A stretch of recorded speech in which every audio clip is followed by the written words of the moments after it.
Hello everyone and welcome to another episode of Qwizical Squads 2 with me Qwizical, and today we are looking at bonus or no bonus, part 2. So the reason I'm producing another one of these videos is because, well, the more examples the better really. First off, I want to apologise for my lack of videos, but some of us actually have final year university exams to be getting on with. And I'm doing this just out of sheer boredom at 11:30 at night. So without further ado, let us get on with the examples. Both examples come from my good friend Muzzy, and he's going to tell me about all the examples that he plays. So here you have two options. You have bonus, or you have no bonus. It's really quite simple, isn't it? Let's put it this way. Where's your one bonus? Your bonus is here. Your bonus is Demonize for 90 points. 90 points is a lot. And you might be thinking, you know, I have to go for it. It's 90 points, right? But you've also got the opportunity to play something like 0 here for 69 points.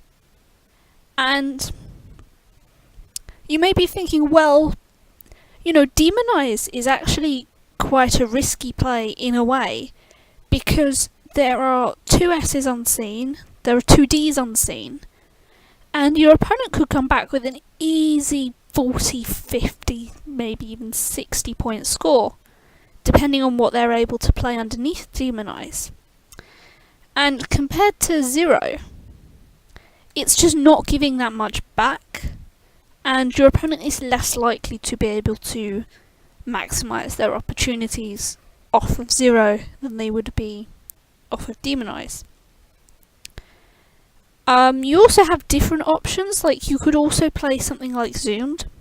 That also scores 90 points, and it's also something to consider because it doesn't give as much away as Demonize does, but it's not a bonus. And you have to really weigh up a lot of things here. I often just say it's down to personal preference. It's clearly not right, but that's completely up to me. Of course, Demonize, immediately you think it has to be the best play, right? It's the bonus, it scores 90 points.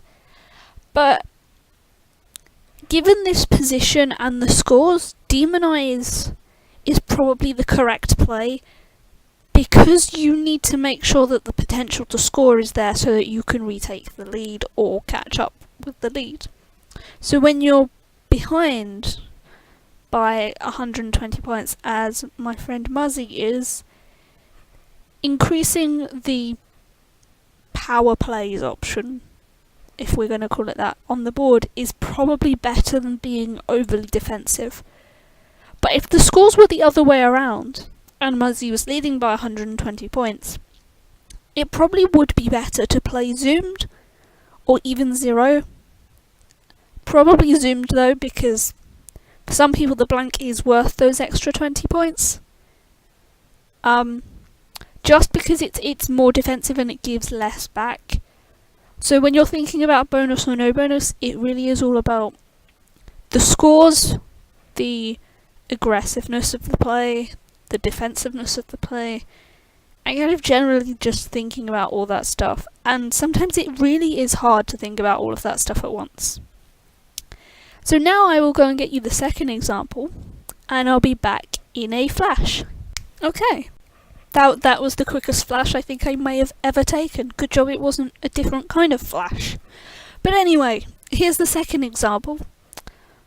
And as I said, our friend Muzzy is back, and he is confronted with a rather nice looking scoring rack. He's got the X for potential for scoring, he's got hotspots here, and he's got this lovely triple here, but he also has a bonus. He has Xanthine, and he was asking me like, oh Jess, what do you think about xanthine versus axe. Because he didn't see telex, let's put it bluntly, he didn't see that at the time. And I was like, well, xanthine is 88 points, and compared to axe, it's like 53 more.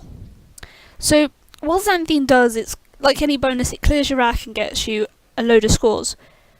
And axe doesn't really clear your rack. It scores 30 points less, and it's not really, it's not worth giving up those 33 points, or 35, I should say, I can't do maths, to play axe over xanthine. So the reason he was like, well, I don't like xanthine, is because it gives away a triple.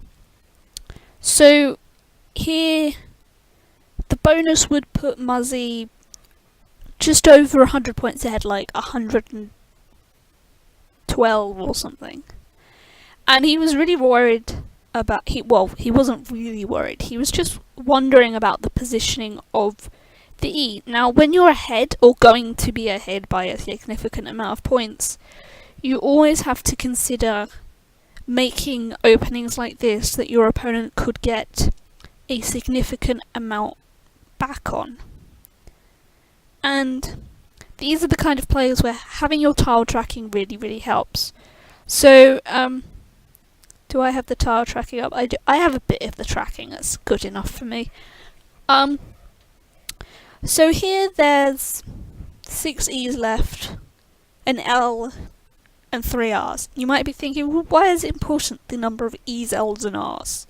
And maybe S's and T's as well, if we're gonna send it that way a bit.